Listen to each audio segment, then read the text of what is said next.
Majority Floor Leader. Mr.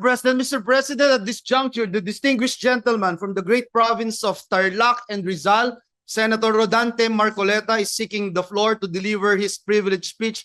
I move that he be recognized, Mr. President.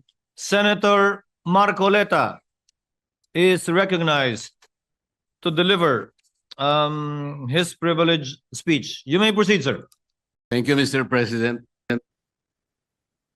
Mr. President, I rise on a question of privilege.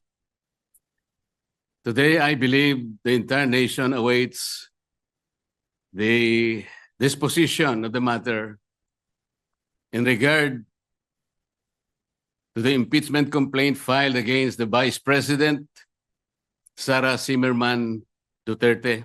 Mr. President, this decision was promulgated on July 25, 2025, declaring said complaint to be unconstitutional, void ab initio, violative of due process, and that the Senate in the first place did not acquire jurisdiction over it. Take note, Mr. President, it even said that the decision is immediately executory. But before I continue, Mr. President, let me put on record that the initial proceedings, impeachment proceedings conducted by the Senate in the 19th Congress have never been formally carried over to the Senate of the 28th Congress. Ang impeachment complaint po ay parang sinaing na niluto ng House of Representatives. Hilaw po eh. Hilaw na hilaw. Ano po yung hilaw sa Bicolano, Mr. President? Hilaw din po yata. Sa Bisaya, hilaw din po. Sa Kapampangan, magadto, Mr. President. Sa Waray po, matagudtod. Sa Ilonggo po, lagdos. Sa Ilocano, marakusol. Sana po tama ang aking pagkaka-pronounce. Ang dami pong nagsasalita, Mr. President. Doon lang po sa House of Representatives, isa pong bagong pasok doon. Ngunit patagal na pong nagserbisyo sa ating bansa. Naging senadora, naging Secretary of Justice, naging chairman ng Human Rights Commission. Alam po ba kung ano sinabi niya sa isang panayam? Ito po, nakuha ko. Harap-harapan na tayong niloloko. Kakaibang korte ito. Sana sa palengke na lang final ang impeachment case. At least doon, may nagtitinda ng totoo. Sana po, magtinda po siya ng matagudtod na kanin diyan sa Samar. Baka may bibili kaya. Pwede kaya siyang pumunta diyan sa Pampanga po para magbenta ng magadto na kanin. Kung may bibili, baka sakali. Pumunta kaya sa Panay para magbenta ng lagdos na kanin. Wala po siguro, Mr. President. Baka ngayon dagan dingding, hindi pa patusin. Huwag pong ganun. Ang dami na pong nagsipagsalita. Samantalang hindi po nila nakita. Ang dami, kayo po nagsimula ng mali. Hindi naman po sinasabi ng Korte Suprema na kailanman ay huwag kayong mag-impeach, huwag na kayong mag-file. Ayusin nyo lang po eh. Yun lamang po ang gustong mangyari dito. Ayusin nyo. You want to impeach the Vice President, do it in the right way. Hindi naman po tinignan ng merito eh. Ang sinasabi yung proseso, hindi po nyo sinunod eh. Sinasabi na nga, walang impeachment complaint bukod sa isa. Laban sa isang opisyal sa loob ng isang akalain mo namang apat po kagad ang ipinay. Pagkatapos yung apat, i-consider mo na isa. Hindi naman po yata tama yun, Mr. President. We cannot speculate. We can only guess, second guess, because on the basis of our experience as a practicing lawyer, Mr. President, ito pong ganitong klaseng desisyon, talaga pong wala na pong kaduda-duda na kahit po mag-file pa tayo ng motion for reconsideration. We are hoping against hope. It is as if we are wishing for the moon. Palagay nyo po, palagay nyo lang po merong isa na nag-reverse. Hindi rin po ma-overturn eh. Kasi po ang kailangan po ninyo ay 8 ang mag-reverse. Sa inaakala po ba ninyo, meron kayong makukuhang 8 na pumirma doon sa unanimous decision na babaligtarin po nila yung kanyang sarili. Kaya napakahirap pong mag-speculate, Mr. President.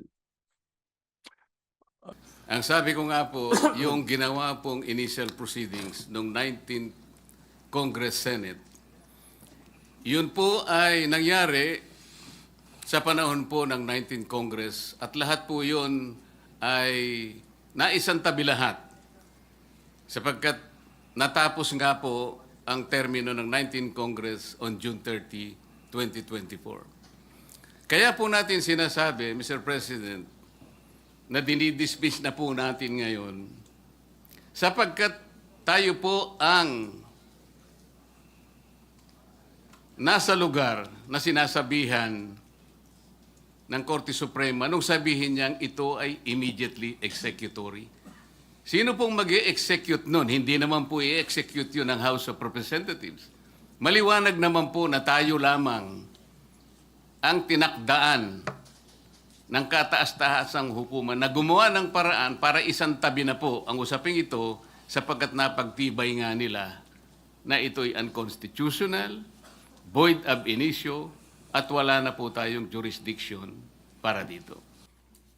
May long practice as a litigation lawyer. Wala pa po akong nakitang isang unanimous decision. Ewan ko lamang po kung merong magbo-volunteer ngayon na abogado in the last 40 years na sinasabi ang isang unanimous decision na ang karakter niya ay sinabi na ab initio, void ab initio, unconstitutional, violative of due process.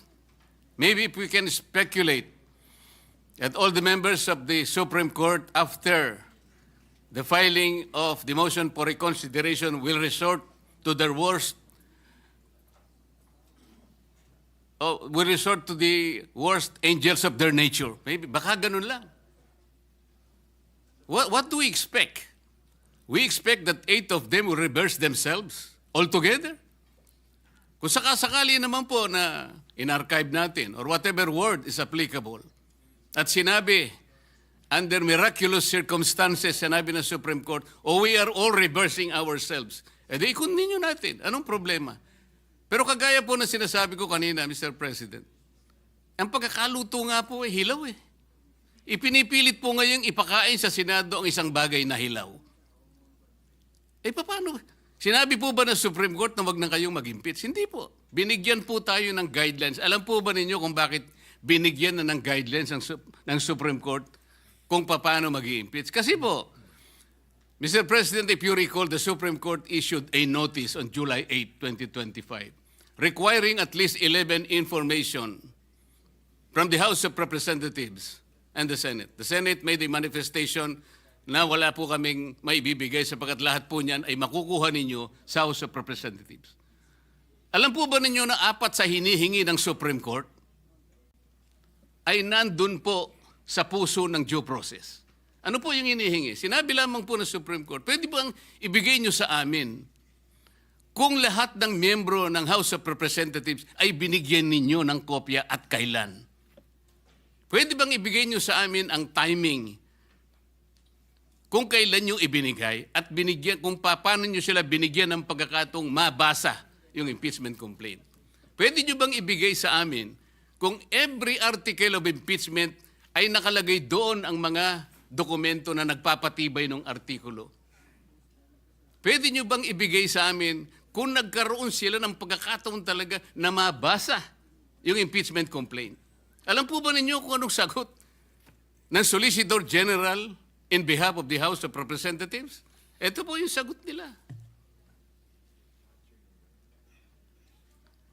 It is the position of the House that these matters pertain to its internal proceedings, which have always been regarded as beyond the jurisdiction and scrutiny of this honorable court. Sa Tagalog po, wala po kayong pakialam dito sa amin. Yung inihingi po ninyo, kami lang po yun. Para tinatanong lang naman po eh. Binigyan nyo ba ng pagkakataon sila na mabasa? Bakit? Mahirap po ba sagutin yun? Ano pa po sinabi? This is especially because the matters referred to, the preparation, circulation, and perusal of the impeachment complaint, as well as its attachment, are not governed by specific constitutional provision or the House rules. So dahil po wala sa Constitution at wala rin po sa House rules, ano po yun? Wardi-wardi na lang. So ibig sabihin talaga, kaya po pala ang dami kong kasama doon, wala talaga silang kopya. Ako nga po hindi nabigyan eh. Bakit hindi po kinakailangan bigyan lahat? Baka sakaling, malay po ninyo, baka pumirma ako, hindi ba? Ito yung tinatanong po ng Korte Suprema. Kaya lang po siya nakapagbigay ng additional guideline sapagkat isip-isipin mong sasabihin sa Korte, wala nang pong masamang tinapay ang Korte. Pwede po malaman namin kung talaga nagkaroon ng pagkakatong mabasa man niya lang, ma-appreciate ang bawat dokumento na nakasalig dyan sa impeachment na yan. Para sa ganun, ay boboto siya sang-ayon sa kanyang sariling kagustuhan. Matibay ang gusto ng Korte Suprema. Gusto niyang makita na lahat ay dumaan sa kayusan. Hilaw nga po Mr. President.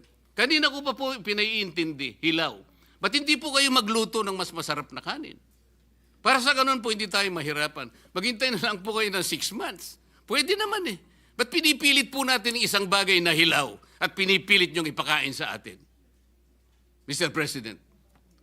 Sabi ko po kanina, Mr. President, I am ready to amend my motion. Kung kinakailangan po, that will be consistent on the respect accorded to the Supreme Court. Kaya lamang po, kailangan nating umaksyon sapagkat kagaya po ng nalalaman natin, naghihintay ang taong bayan na kailangan magkaroon po ng closure ito sapagkat kapag ito will be hanging on the balance, baka hindi po mabutihin ng ating mamamayan. Yun lang naman po ang pinakapunto rito, Mr. President. By way of Mr. point- President, kaya nga po nag-i-speculate tayo rito Hindi natin alam kung anong iniisip ng Supreme Court. Pero sa ngayon, sinabi po niya, immediately executory at tayo lamang po talaga ang pinagsasabihan niya. At tungkol naman po sa motion to dismiss na minodify ko na kung ayaw po ninyo, wala po akong magagawa. Pero may I invoke Section 135 of the Senate Rules. Ang sabi po rito, if there is no rule applicable to a specific case, the proceedings of the Legislative Department of the Philippines shall be resorted to. So ang dami po nito Dito po magkakaroon ng motion to dismiss dito. Lahat po ng precedents, kahit na wala po tayong specific rules, ay observe po natin ang Section 135 ng ating rules. Pero dahil inamend ko na nga po, kung pwede na po yung motion to archive, which is consistent to the immediate execution of the decision of the Supreme Court addressed to this august chamber. Bakit naman po pinipilit pa nating i-delay based on speculation? Based on the fortunes of whatever the Supreme Court will decide later on, which is based on impossibility. Noted and entered into the records. Noong ang ating Panginoong Diyos ay nilalang po niya yung unang 2 tao, pinagsabihan niya rin po meron siyang isang sinabi sa kanila na para na rin po sa kanilang kapakanan. Ang sabi po niya, kayong 2, lahat ng nakikita ninyo na bunga ng halamanan sa inyong paligid at lahat ng mga hayop na nakikita nyo na gumagala riyan, pwede ninyong kainin para sa inyo lahat yan. Ngunit yung natatangi na puno na nandiyon sa gitna, ay huwag ninyong gagalawin. Matatagpo ang kabawalan ng ating Panginoon Diyos. Kaya lang po, meron pong isang ahas na biglang nakialam. Sabi niya dun sa babae, sinabi ba ika ng Panginoon Diyos na pagka kumain kayo dyan sa bunga nung nasa gitna na yun, ay kayo mamamatay? Oo, sabi ng babae. Hindi totoo yun. Ang totoo niyan, pagka kumain kayo dyan, mas lalo kayong tatalino. Ito naman si babae, Mr. President, nakinig. At nung makinig siya, pinuntahan pa niya yung asawa niya. Yun po yung kauna-unahang under desire po, Mr. President. Napakain din po yung asawa. Ano po ang ibig ko sabihin? Bakit ko po nilalahad ang pangyayaring ito? Meron na pong kapasyahan eh.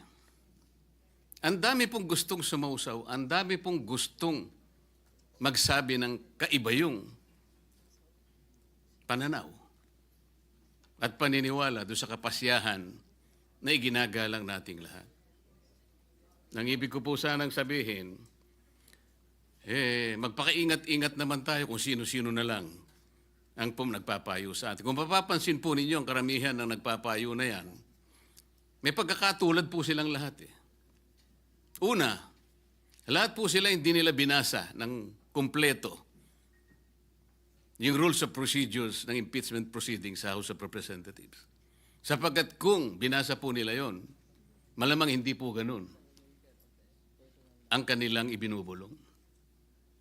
Pangalawa, lahat po nung yun ay puro paborito po ng mainstream media. Sila na lang po yung tinatanong eh.